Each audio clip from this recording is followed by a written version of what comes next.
Combien de fois es-tu resté prisonnier d'une pensée liée à quelque chose que quelqu'un t'a fait? Un mot, une attitude, ou même le silence de quelqu'un qui t'a blessé. Le temps passe, mais cette douleur semble toujours avoir du pouvoir sur toi. Nous avons tous ressenti cela. Quand quelqu'un nous fait du mal par ses paroles ou ses actes, la douleur paraît s'installer en nous, nous voler notre paix et rendre difficile le fait d'avancer.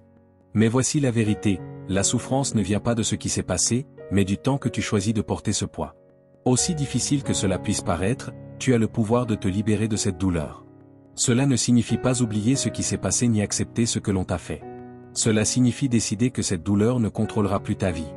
Dans cette vidéo, je vais te montrer comment arrêter de porter le poids du passé et retrouver ta paix intérieure. Lâcher prise n'est pas une faiblesse, c'est une force.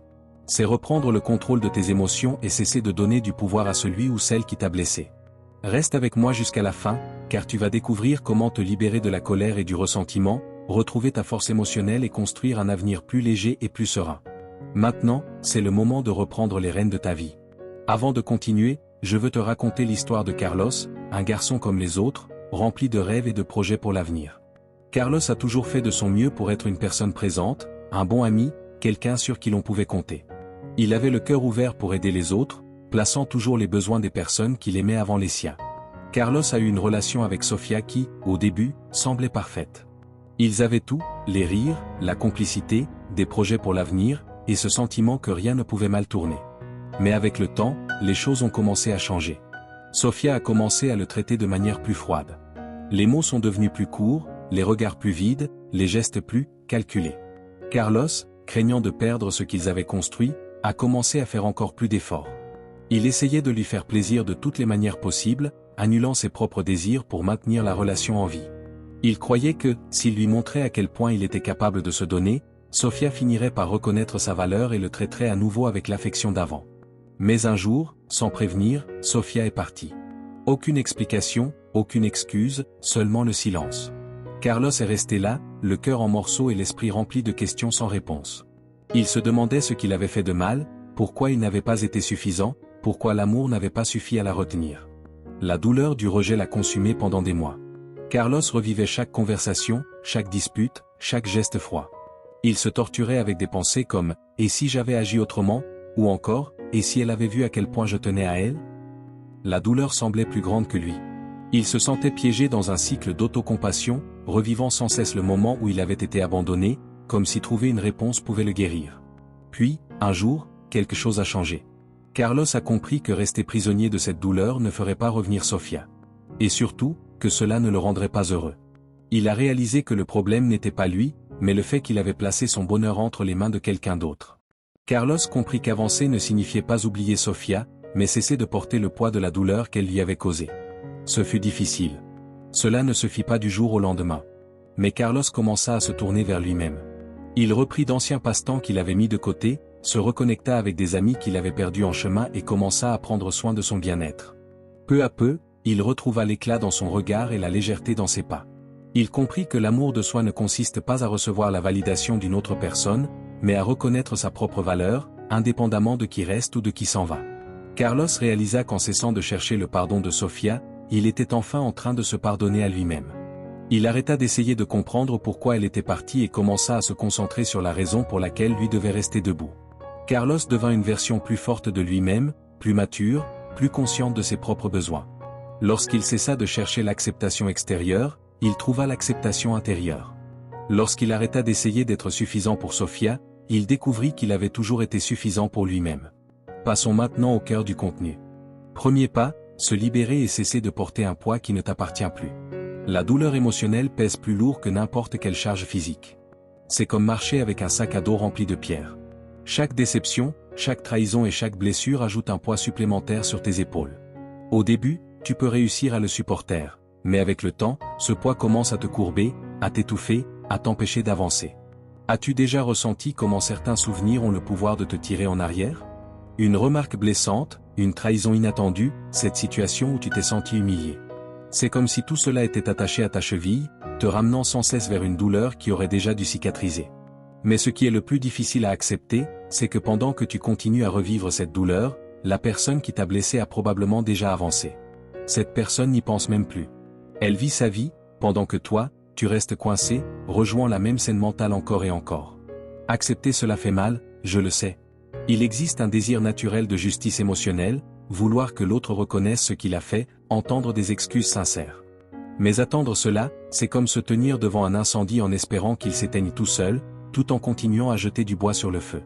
Ce qui est arrivé est arrivé. Tu n'as aucun contrôle sur le passé, mais tu as le contrôle sur la manière dont tu choisis de porter cette histoire en toi. Chaque fois que tu revis un souvenir douloureux, c'est comme si tu fouillais dans une blessure qui aurait déjà pu guérir. L'esprit a le pouvoir d'être à la fois ta prison et ta libération, et la clé pour te libérer réside dans la façon dont tu décides d'interpréter ce qui s'est passé. Oui, cela a été douloureux. Oui, cela a été injuste. Mais répéter sans cesse cette histoire, c'est maintenir une plaie ouverte qui n'aura jamais l'occasion de se refermer. Et ce qu'il y a de plus libérateur, c'est de comprendre que tous les cycles n'ont pas besoin d'une clôture pour se terminer. Tu n'as pas besoin d'excuses, ni d'explications, ni d'une fin parfaite pour avancer. Certaines histoires se terminent simplement sans véritable clôture. Et c'est normal. Comme l'a dit Jean-Paul Sartre, ce qui compte, ce n'est pas ce qu'on a fait de toi, mais ce que tu fais de ce qu'on a fait de toi. La véritable libération n'a rien à voir avec l'autre personne. Elle a tout à voir avec toi. Tant que tu conserves de la colère ou du ressentiment, tu maintiens un lien avec cette douleur. La haine est aussi puissante que l'amour, parce que toutes deux maintiennent l'autre vivant dans ton esprit. La vraie liberté commence lorsque tu ne ressens plus rien, ni colère, ni rancune, ni nostalgie. Seulement la compréhension que cela a fait partie de ton histoire, mais que cela ne définit pas la personne que tu es aujourd'hui. Toute l'énergie que tu as dépensée à ruminer le passé, à attendre une justice émotionnelle ou une réponse qui ne viendra peut-être jamais, utilise-la pour construire quelque chose de nouveau. Dirige cette force vers toi. Construis ton indépendance. Développe ta confiance. Investis dans tes projets. Entoure-toi de personnes qui valorisent réellement qui tu es.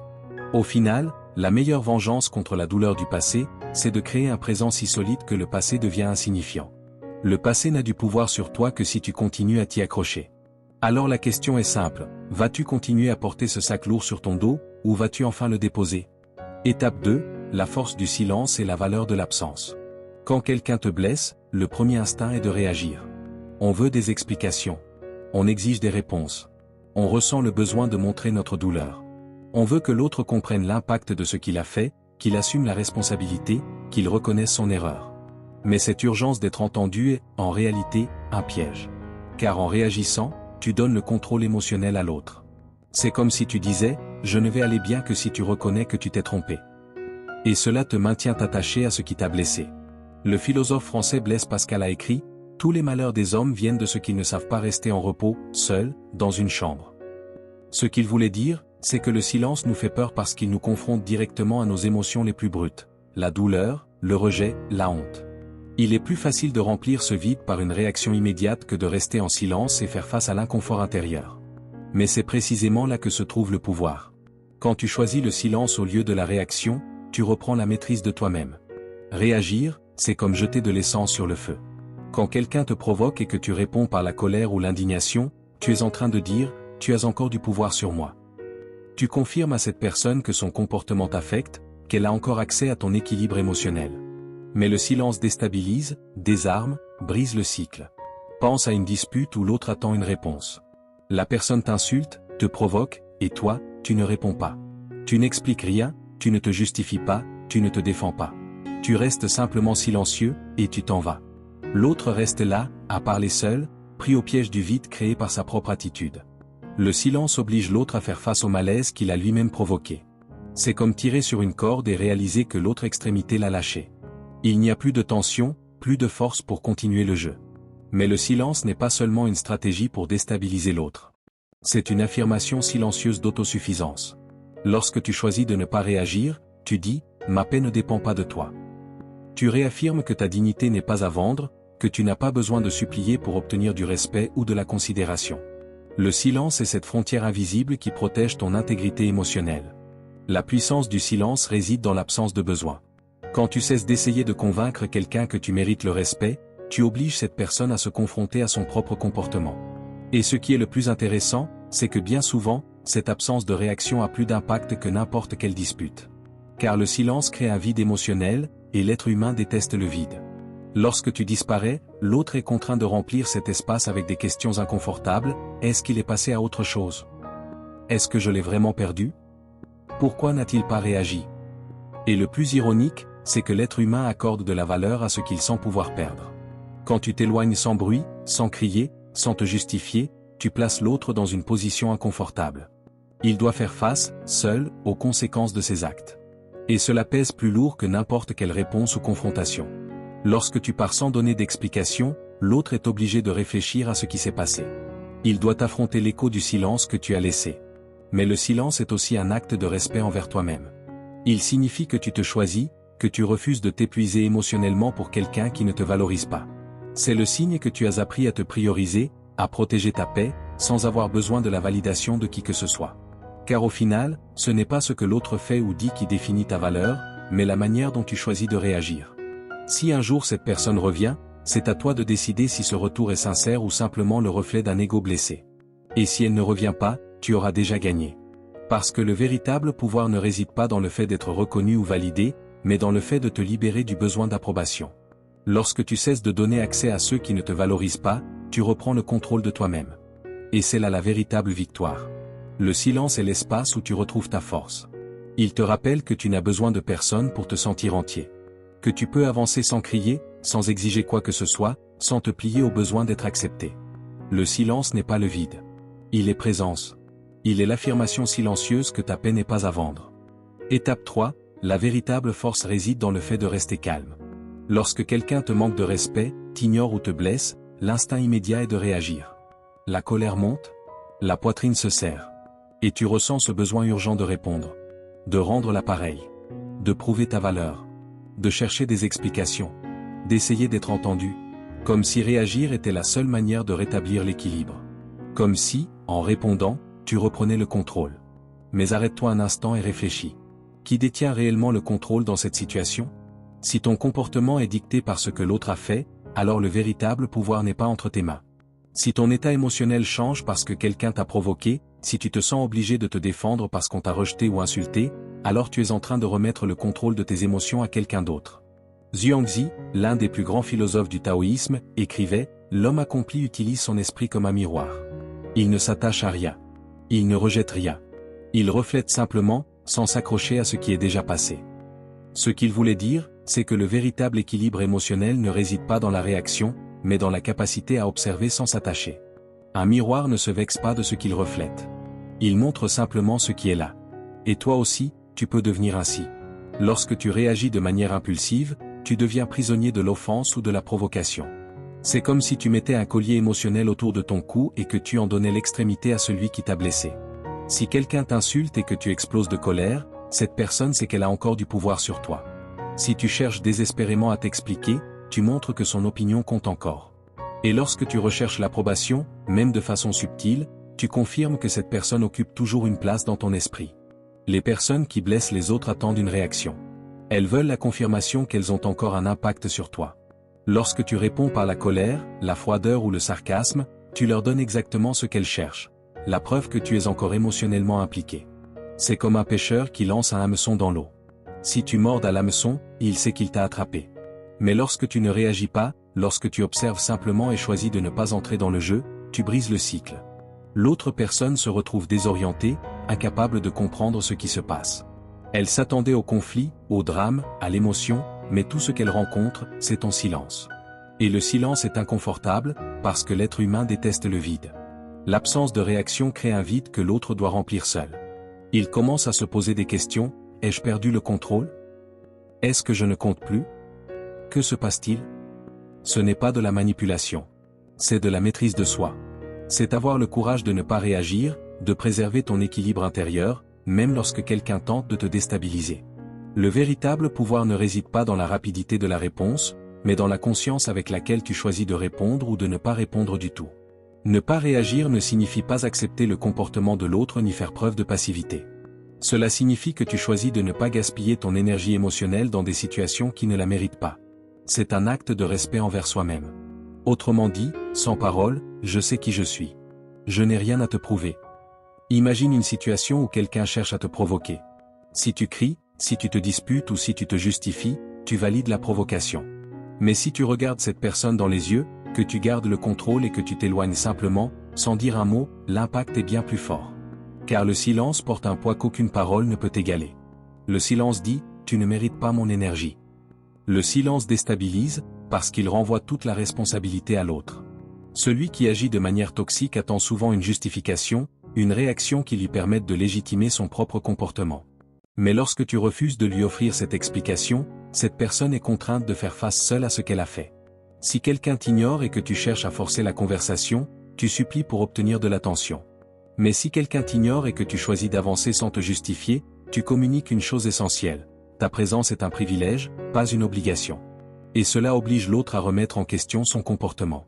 Le véritable pouvoir réside dans le fait de se retirer avec dignité. De ne pas s'abaisser pour être entendu. De ne pas réagir, non pas parce que cela ne te touche pas, mais parce que tu sais que ta paix intérieure vaut plus que n'importe quelle réponse. Ce n'est pas de l'orgueil, c'est du respect de soi. Car celui qui comprend sa propre valeur ne mendie pas le respect. Sur le long terme, ne gagne pas celui qui crie le plus fort, ni celui qui répond avec le plus d'agressivité. Gagne celui qui refuse de se laisser entraîner dans des batailles qui n'en valent pas la peine. Gagne celui qui reconnaît que son énergie est trop précieuse pour être gaspillée à essayer de changer quelqu'un qui a déjà montré qu'il ne mérite pas une place dans sa vie.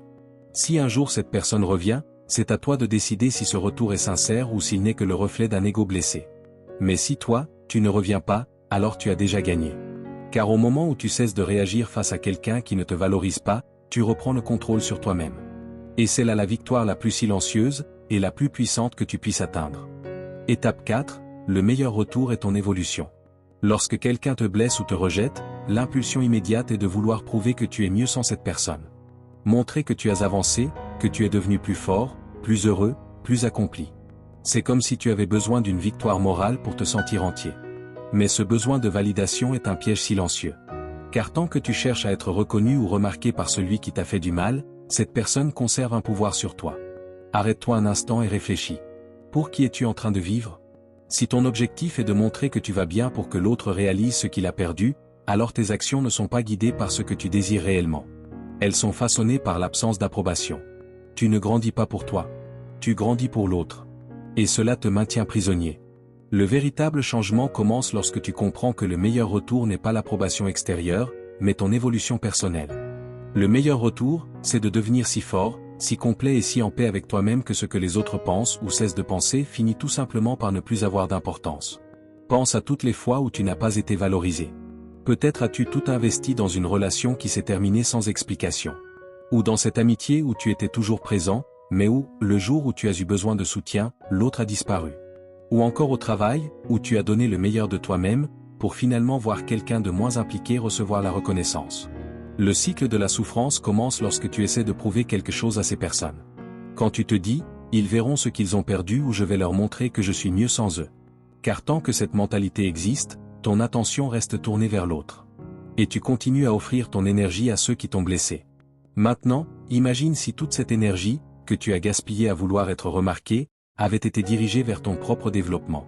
Si tu avais utilisé cette force pour apprendre une nouvelle compétence, prendre soin de ton corps, ou investir dans des projets qui te donnent réellement un sentiment d'accomplissement. Lorsque tu fais cela, quelque chose de curieux se produit. Tu cesses d'essayer d'être vu. Et c'est précisément à ce moment-là que les autres commencent à te remarquer. Car le véritable pouvoir ne réside pas dans le fait d'impressionner qui que ce soit. Le véritable pouvoir consiste à devenir une personne si autonome, si sûre d'elle-même, que la reconnaissance extérieure devient insignifiante. Tu n'en as tout simplement plus besoin. C'est pour cela que le philosophe chinois Laozi a écrit « Celui qui vainc les autres est fort, mais celui qui se vainc lui-même est puissant ». Cette phrase est bien plus qu'une réflexion philosophique. C'est un véritable guide de vie. Vaincre les autres est temporaire. Tu peux prouver que tu vas bien, que tu as avancé, que tu as réussi. Mais cela reste une réaction au comportement des autres. Se vaincre soi-même, en revanche, est définitif. Lorsque tu te dépasses, lorsque tu trouves la paix sans avoir besoin de validation, tu deviens intouchable. Il existe un phénomène intéressant dans la vie. Plus tu t'efforces d'être remarqué, plus tu es ignoré. Mais lorsque tu grandis sans chercher l'attention, l'autre le remarque. Quand tu t'éloignes, que tu te renforces et que tu trouves la paix avec toi-même, ceux qui t'ont rejeté commencent à se demander « Ai-je perdu quelque chose de précieux ?» L'être humain a une tendance naturelle à valoriser ce qu'il sent pouvoir perdre. Tant que tu étais disponible, cherchant à plaire, essayant d'être vu, l'autre ne percevait pas ta valeur. Mais lorsque tu t'éloignes avec dignité, sans faire de bruit, sans tenter de convaincre qui que ce soit, l'absence commence à peser. Et c'est à ce moment-là que beaucoup tentent de revenir. Non pas parce qu'ils ont changé, mais parce qu'ils ont compris qu'ils ont perdu le contrôle qu'ils avaient sur toi.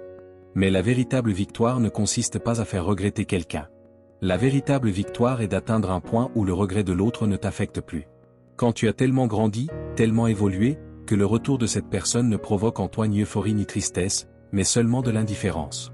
Et ce qu'il y a de plus intéressant, c'est que lorsque cette personne tentera de revenir, tu seras probablement déjà si bien avec toi-même que tu ne ressentiras même plus le besoin d'ouvrir cette porte à nouveau. Ce n'est pas parce que tu gardes de la rancœur, mais parce que tu as enfin compris que ta paix ne dépend de la présence de personne. La meilleure réponse à ceux qui t'ont sous-estimé ou blessé n'est pas d'essayer de prouver que tu as changé. C'est de devenir réellement meilleur. C'est atteindre un niveau de plénitude où la reconnaissance extérieure ne te renforce plus et où le rejet ne t'affaiblit plus. Lorsque tu arrives à ce point, tu n'as plus besoin d'applaudissements, car ta victoire réside dans la paix silencieuse de savoir que tu as grandi pour toi-même et pour personne d'autre. Étape 5. Quand tu changes, le jeu change complètement. Il existe un schéma invisible qui régit les dynamiques humaines. Ce qui est toujours disponible, prévisible et facile à obtenir finit par devenir insignifiant. Lorsque tu insistes trop, que tu te donnes excessivement et que tu quémandes la reconnaissance, tu envoies un message clair, l'autre détient le contrôle. Et ce qui est garanti à l'excès cesse d'être valorisé. L'indifférence naît précisément de ce sentiment de sécurité. Mais lorsque tu changes, lorsque ton attitude, ton regard et ton énergie se transforment, le jeu change. Ce n'est pas une coïncidence. C'est le reflet direct de la manière dont l'esprit humain réagit au désir. L'être humain est naturellement attiré par ce qui est rare, par ce qui lui résiste, par ce qui est distant, par ce qui ne se donne pas facilement, par ce qui conserve une part de mystère. Tout cela éveille la curiosité et la valeur. Mais l'objectif n'est pas de manipuler cette dynamique pour que quelqu'un réalise ce qu'il a perdu. Le véritable pouvoir consiste à devenir quelqu'un qui n'a plus besoin de cette validation. Pense à la manière dont un enfant accorde plus de valeur à un jouet qui est hors de sa portée. Lorsque l'objet est toujours sous ses yeux, il perd son attrait. Mais il suffit de le retirer pour qu'il devienne soudain plus intéressant. Les relations fonctionnent de la même manière. Quand tu es toujours disponible, toujours en train d'essayer, toujours en train de donner, tu perds de la valeur. Mais lorsque tu cesses de courir après, lorsque tu retires ton énergie de l'équation, l'autre est contraint de faire face au vide que tu as laissé. Au début, tu fais des efforts, tu te donnes, tu cherches à être remarqué. L'autre le perçoit, se sent à l'aise, certain que tu seras toujours là. Et c'est précisément cette certitude qui détruit la valeur de la connexion. Ce qui est constant devient invisible. Mais à mesure que tu prends conscience que cet effort n'est pas réciproque, une gêne intérieure apparaît. L'anxiété, l'insécurité, la frustration. La réaction naturelle est d'en faire encore plus. Mais cela ne fait que renforcer le cycle. Jusqu'au jour où tu te fatigues. Et lorsque tu te fatigues, quelque chose change en toi. Tu cesses de courir après. Tu arrêtes d'essayer de prouver ta valeur. Tu ne cherches plus la reconnaissance auprès de quelqu'un qui, de toute évidence, n'est pas disposé à donner autant en retour. Tu rediriges ton énergie vers toi-même. Et c'est précisément à cet instant que le jeu change. Car désormais, tu n'offres plus un accès facile. Ce qui était autrefois prévisible devient incertain. Soudain, la personne qui semblait indifférente commence à ressentir ton absence. Mais l'essentiel, c'est que, à ce moment-là, toi, tu as déjà changé intérieurement. Le vide que l'autre ressent n'est plus ton problème. C'est désormais à lui de faire face à l'inconfort d'avoir perdu le contrôle. Car le véritable pouvoir n'a jamais résidé dans le fait de rendre quelqu'un nostalgique de toi. Le véritable pouvoir réside dans le fait de ne plus en avoir besoin. Le philosophe chinois Lao Tzu disait, « Celui qui conquiert les autres est fort. Celui qui se conquiert lui-même est puissant. » Et voilà la clé pour briser le cycle. La véritable croissance commence lorsque tu cesses d'essayer de changer la perception que l'autre a de toi et que tu commences à travailler sur la perception que tu as de toi-même. Lorsque tu te vois enfin comme quelqu'un de valeur, tu n'as plus besoin que l'autre te valorise. Tu connais déjà ta valeur. Imagine deux versions de toi-même. La première est enfermée dans le cycle de la quête d'attention d'une personne qui ne te valorise pas. Elle cherche à comprendre ce qui ne va pas, elle demande des réponses, elle se demande sans cesse ce qu'elle aurait pu faire différemment. La seconde version est celle qui a fini par se lasser.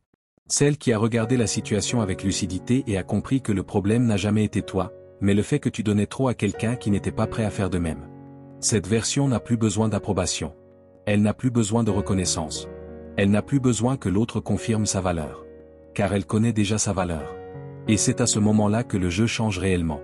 Non pas parce que l'autre te regarde enfin différemment, mais parce que tu es devenu quelqu'un qui n'a plus besoin d'être vu pour se sentir complet. Tu deviens quelqu'un qui choisit consciemment où placer son énergie. Tu cesses d'investir dans ceux qui ne valorisent pas ce que tu offres.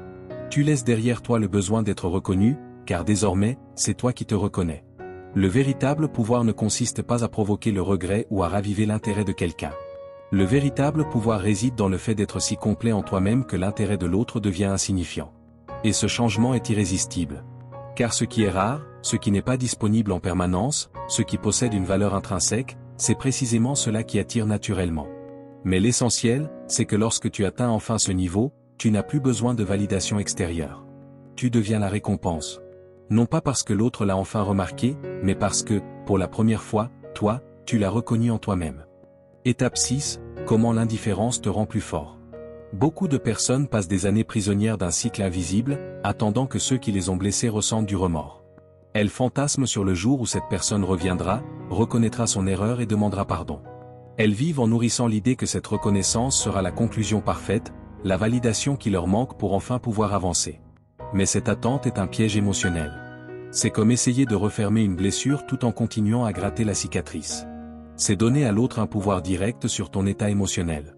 Car tant que tu attends des excuses, tu restes émotionnellement connecté à cette personne. Le véritable pouvoir ne réside pas dans le fait de provoquer le regret. Il réside dans le fait de ne plus en avoir besoin. Il s'agit d'atteindre un point où l'absence de cette validation ne perturbe plus ton équilibre intérieur. Lorsque tu comprends enfin que tu n'as plus besoin de cette confirmation pour être en paix, tu récupères le pouvoir qui se trouvait jusque-là entre les mains de l'autre. William James, l'un des fondateurs de la psychologie pragmatique américaine, écrivait « La plus grande découverte de toute génération est qu'un être humain peut changer sa vie en changeant son attitude. » Le changement ne se produit pas lorsque tu parviens à te faire valoriser par l'autre. Il se produit lorsque tu modifies ta posture intérieure, lorsque tu décides de te retirer du jeu émotionnel sans avoir besoin d'une fin parfaite. L'absence est un langage silencieux et puissant. Lorsque tu cesses de donner ton énergie à quelqu'un qui t'a rejeté, le vide que tu laisses devient plus parlant que n'importe quelle parole. C'est comme éteindre les lumières sur une scène où l'on avait l'habitude d'être au centre de l'attention. Soudain, cette personne réalise qu'il n'y a plus personne dans le public. Ce silence émotionnel pèse plus lourd que n'importe quelle dispute ou demande d'explication. La psychologie de la rareté explique pourquoi cela est si puissant. Lorsque quelque chose est abondant, on a naturellement tendance à le sous-estimer. Mais lorsqu'il devient rare ou inaccessible, sa valeur augmente. Si auparavant tu étais toujours disponible répondant rapidement aux messages, essayant de résoudre les conflits, donnant des explications et que désormais tu as disparu, une nouvelle dynamique se crée. L'être humain a tendance à désirer ce qu'il ne peut plus avoir. Ton absence génère une gêne psychologique, car elle brise la dynamique de contrôle. L'autre commence alors à s'interroger, pourquoi a-t-il disparu? Est-ce qu'il est passé à autre chose? Est-ce que j'ai réellement perdu la place que j'avais dans sa vie? Mais voici le point le plus important. Lorsqu'une personne revient après t'avoir perdu, bien souvent ce n'est pas parce qu'elle a appris à te valoriser. C'est parce qu'elle a perdu le contrôle sur toi. Ce n'est pas de l'amour. C'est le reflet d'un ego blessé. L'être humain a naturellement tendance à essayer de récupérer ce qu'il croit avoir perdu. Pas parce qu'il le valorise, mais parce qu'il refuse d'accepter la perte. Quand tu deviens inaccessible, l'autre personne ne regrette pas forcément la personne que tu es, mais la sensation de t'avoir toujours apporté. La plus grande erreur que tu puisses commettre est de croire que ce retour signifie reconnaissance ou véritable amour. Bien souvent, il ne s'agit que du reflet d'une dynamique de pouvoir qui a été rompue. Mais le vrai pouvoir consiste à reconnaître cela sans avoir besoin de confronter ou de questionner. Il consiste à ne pas se laisser emporter par le besoin de prouver sa valeur ou de chercher une justification à ce qui s'est passé. Quelle est la meilleure réponse pour quelqu'un qui t'a rejeté? Aucune.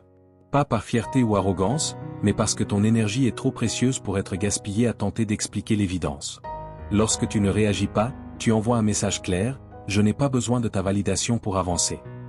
Le véritable tournant ne se produit pas lorsque l'autre reconnaît son erreur et revient repentant. Il se produit lorsque tu as tellement grandi que le regret de cette personne ne t'affecte plus.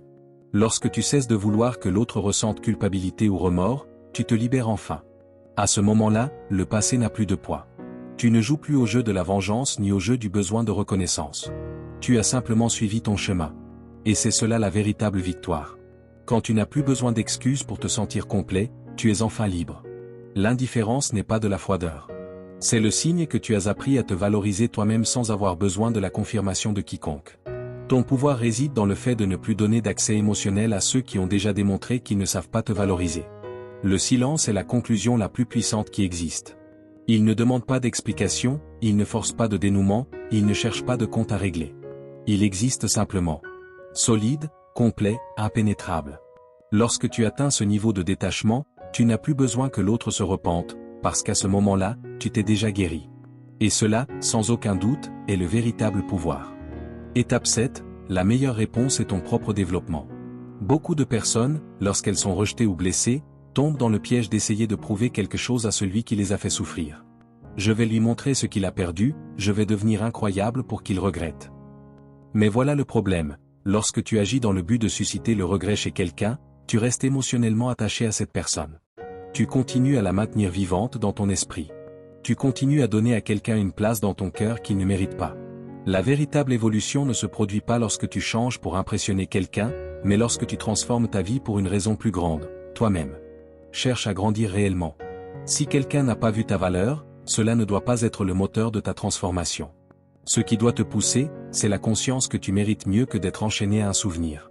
La meilleure façon de gérer un rejet n'est pas de tenter de faire regretter l'autre personne. C'est de te concentrer sur ton évolution de manière authentique. Imagine que tu cours dans une course et que tu décides de regarder en arrière à chaque pas pour voir si quelqu'un te regarde. Que se passe-t-il?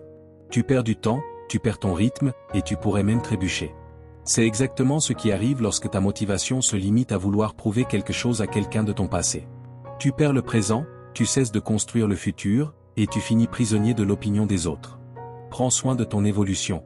Prends soin de ta santé physique et mentale. Fais de l'exercice, nourris-toi correctement, fortifie ton esprit avec de bonnes lectures. Pas pour impressionner quelqu'un, mais parce que tu mérites une vie meilleure. Élargis tes horizons, apprends de nouvelles compétences, défie-toi à sortir de ta zone de confort, voyage, rencontre de nouvelles personnes, découvre de nouveaux centres d'intérêt. Ton évolution ne doit pas être une réponse aux autres, mais un engagement envers toi-même. Le philosophe anglais John Stuart Mill disait, « La source de tout ce qui est précieux pour un être humain réside dans le développement de ses facultés. » En d'autres termes, la plus grande richesse que quelqu'un puisse atteindre ne se trouve pas dans la reconnaissance extérieure, mais dans la capacité à devenir quelqu'un de meilleur et plus sage. Ta véritable valeur ne réside pas dans le regard de celui qui t'a rejeté, mais dans la force que tu construis à l'intérieur de toi. Et lorsque tu grandis, quelque chose de curieux se produit. La personne qui t'a rejeté pourrait même remarquer ton changement et ressentir un regret tardif. Mais à ce moment-là, cela n'a plus d'importance. Tu n'as plus besoin de sa validation parce que tu es devenu plus grand que le besoin d'être reconnu. Ton évolution est la meilleure réponse à ceux qui n'ont pas su te valoriser. Non pas pour diminuer l'autre, mais pour montrer que la plus grande perte était la sienne, et que ta plus grande victoire a été de te libérer du besoin d'approbation. Tu n'as pas besoin que quelqu'un se repente pour savoir combien tu vaux. Le simple fait de continuer à avancer est déjà la preuve la plus claire de ta croissance. Si tu es arrivé jusqu'ici, je veux te féliciter. Cela montre que tu es engagé dans ton propre développement et dans la construction d'une mentalité forte. Rappelle-toi, la véritable victoire n'est pas de faire regretter celui qui t'a rejeté, mais de vivre d'une manière si pleine et authentique que l'opinion des autres devient totalement irrélevante. C'est cela le véritable pouvoir. Si ce contenu a du sens pour toi, aime-le pour permettre à davantage de personnes d'accéder à ce message. Partage-le avec quelqu'un qui a besoin de l'entendre, et abonne-toi à la chaîne pour continuer à recevoir du contenu qui renforcera ta mentalité et transformera ta vie. La meilleure réponse à quelqu'un qui t'a blessé, c'est ton propre développement. Ce n'est pas une question de vengeance, c'est un hommage à toi-même. À la prochaine vidéo.